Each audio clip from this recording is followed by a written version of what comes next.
Ceiling మిగులు భూములు అంటే ఏంటి, సీలింగు చట్టం ఏం చెబుతుంది? ఈ సీలింగు భూములు అనేది 1973లో మాజీ ప్రధానమంత్రి ఇందిరాగాంధీ ప్రధానమంత్రిగా ఉన్న టైంలో ఈ సీలింగ్ చట్టం వచ్చింది. 1973లో అమల్లోకి వచ్చింది.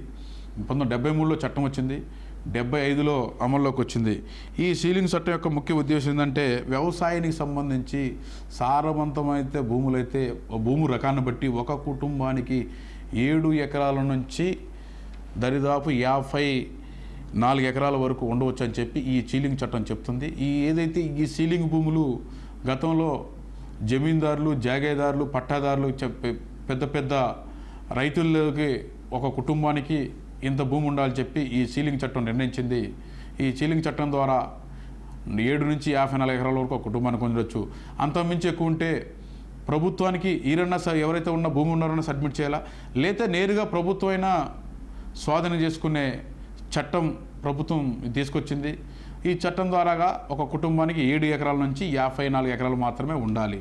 మరి కొంతమంది డౌట్లు అడుగుతారు, 100,000 ఎకరాలు కొన్నారంటే కంపెనీలకు సంబంధించి ఎంతైనా ఉండొచ్చు. ఎందుకంటే ఆ కంపెనీలకు సంబంధించి అవి ప్రభుత్వానికి లెక్క చెప్తే దానికి శిస్తు ట్యాక్స్ ఉంటుంది కాబట్టి కంపెనీలకి ఎన్ని ఎకరాలు ఉండొచ్చు ఆ కంపెనీ నామ్స్ రూల్స్ ప్రకారం.